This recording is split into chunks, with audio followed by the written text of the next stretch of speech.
All right, hey, welcome back. So today we're going to talk about the song Yesterday, the fingerstyle version. And this is basically, we're just using the classical style for this. So this is pretty good for beginners if you're motivated to get started on this song. It's not going to be super easy for you, but it's a pretty good place to start, I think. Basically in this lesson, we're going to talk about the two parts of the song. There's just a verse part and then a kind of bridge part. And the verse repeats itself twice, and then the bridge more or less repeats itself almost exactly twice. And then that's the short arrangement that I just played at the beginning. If you want to make this song longer, though, just repeat the whole thing again. So once you get to the end of the bridge and the ending of the song, just basically start it over and play the whole thing twice. All right, so we're going to jump in and kind of like talk about all the parts of the song now, and let's just go for it. We'll go through the verse first, and let's go through just the first 3 bars first. Remember, when you're going through this stuff, it's best to look at the chord diagrams on top to make sure that you're getting the right grips. I'm going to play through the first 3 bars right now, and then we'll slow it down.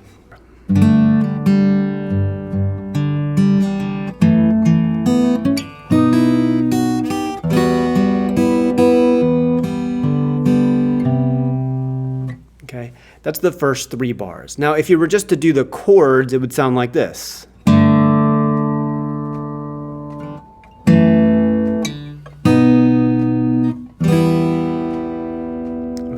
So we've got the G add 9, F sharp minor 7 into a B chord to an E minor chord. Okay, and this is how you're going to do it. So remember to watch those left-hand fingerings on the charts there. But we're going to start with this 3rd finger on the G chord. This is the G add 9. So we're taking the 2nd finger over here to the note A, the 2nd fret of the G string, and we're just going to do this.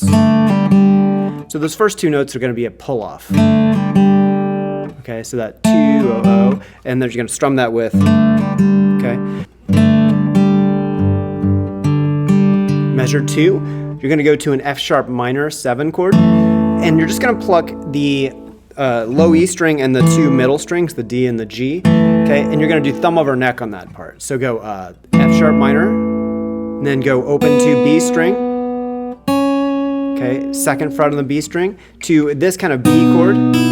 But we have to do a really quick from this chord, so it's 2nd fret on the A string, 4th frets on the G and the B string. We're going to pluck those together and kind of roll to the 1st string to catch that open E string. Then collapse the finger to do the bar here, okay, and use the 2nd finger to catch that 3rd fret. 1st finger catch that E minor 9 chord. So let's back it up again from the measure 2. So it sounds like this, very slowly.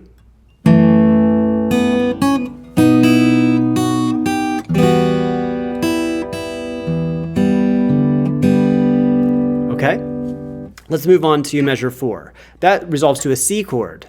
So we just had done this, we just did this. Okay, and now we're going to the C chord. Okay, and basically first you're going to play let me go through the chords first for the next 3 bars. C, D, G sus.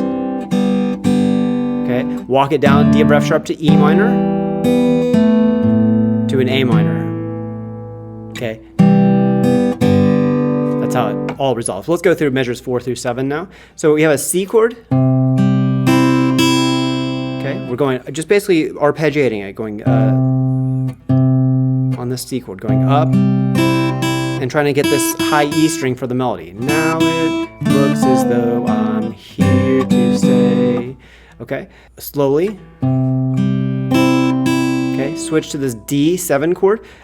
It's actually a D chord here, and the way that I recommend to finger it would be fingers 2 and 3 for this D chord, like this, or the pinky finger, fingers 2 and 4. Because we have to go down that.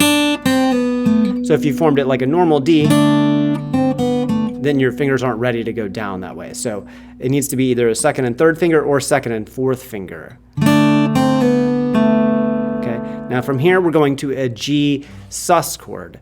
We're not calling this G sus 2 or G sus 4. It's actually got an add 9 in there and it's got both. It's got the 4 and the 2. So we're just going to call it a G sus.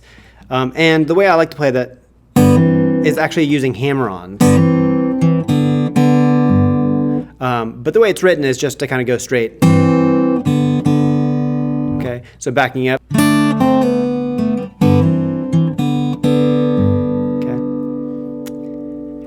Now we're walking it down.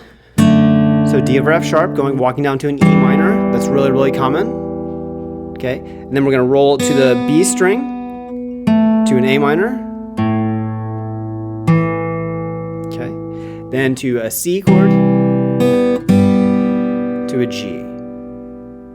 Okay, so one thing I'd also like to add at this point is a lot of times when I'm playing this song, I'm adding a little bit of fill stuff. So if you look back on measure 5, often when I'm playing it, I'll kind of just add some fill, and this is what I mean by that. Okay, so notice I've added the hammer-on. Okay, add an extra bass note, and then like an extra pluck of the finger. I'm just filling in the space with the right hand. The left hand is staying the same as exactly as written. It's just kind of adding in some extra stuff with the right hand. Sometimes fills things out nicely, and it's just easier to keep the momentum of the song moving that way.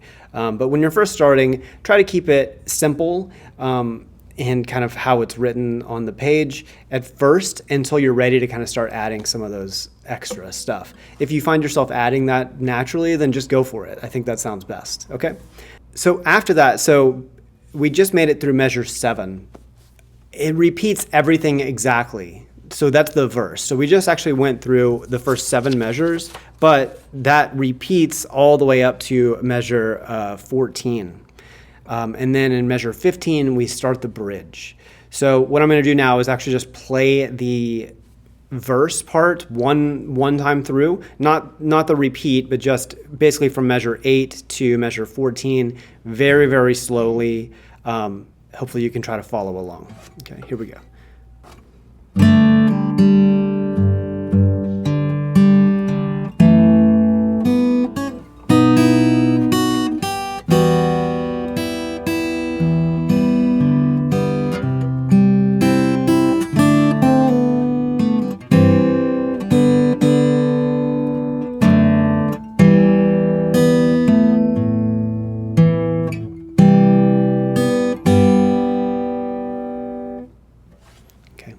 So that was that verse part, very, very slowly, without all those little tiny fills that I like to add.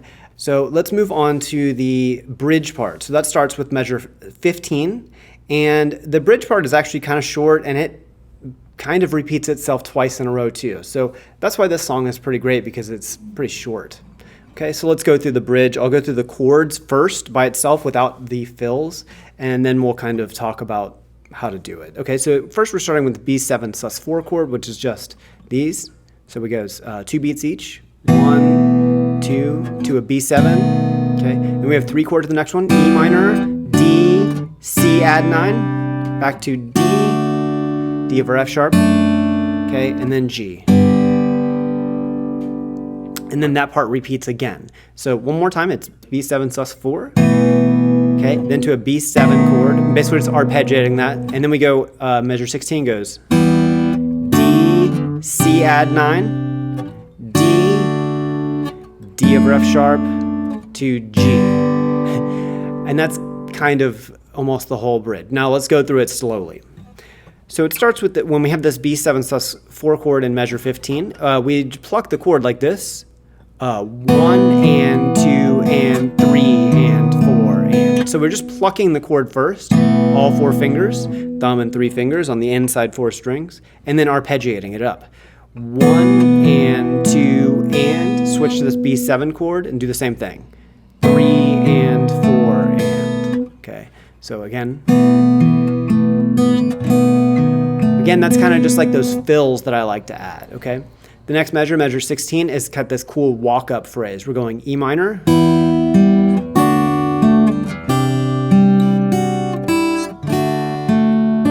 Okay. Measure 16 slowly. Basically, we're starting with an E minor together, and we're always kind of alternating this index finger after the chord. So it goes chord, index finger, chord, index finger. Okay, Okay, again, that's just to kind of fill the space. You don't have to add those index fingers if it's tricky. You can just go like this. 1, 2, 3, 4, 1, 2. But with the index finger, it's going to sound like this.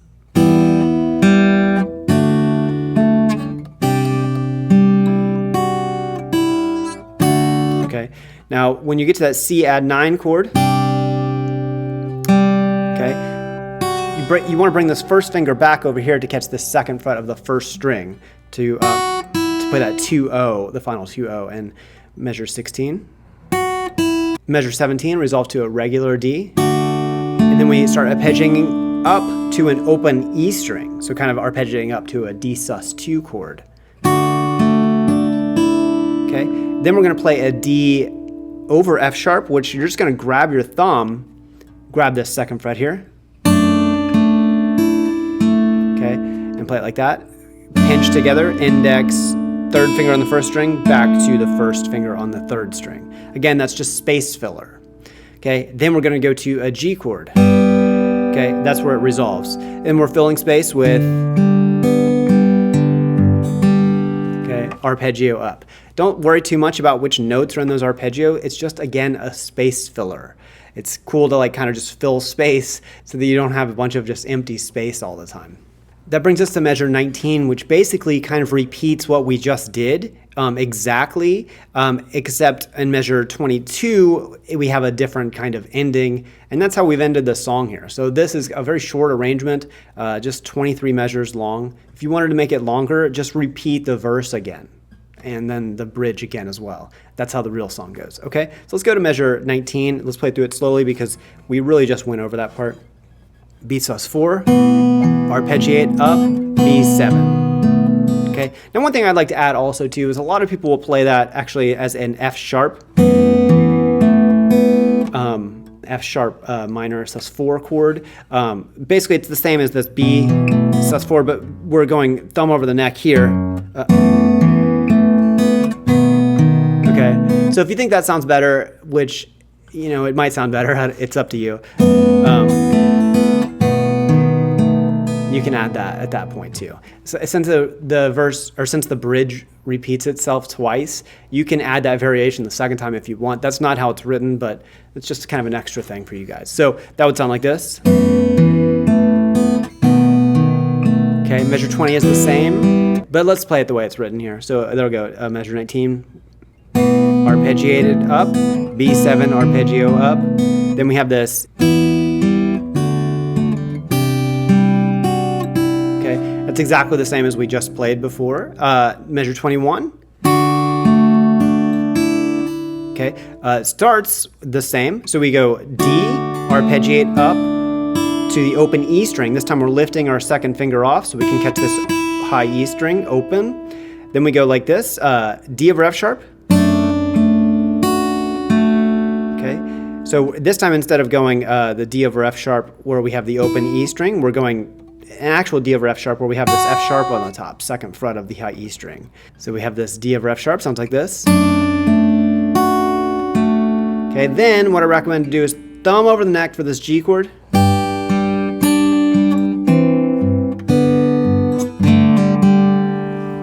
To finish the song off. Let me walk you through that. So we just did thumb over the neck because we just came from this chord, D over F sharp with the thumb here. So just kind of moving the thumb up isn't that hard.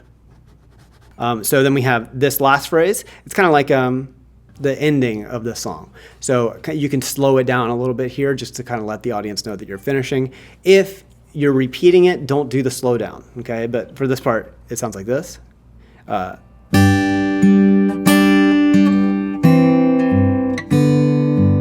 Okay, so we're going these high strings, okay, with the thumb on the low G note.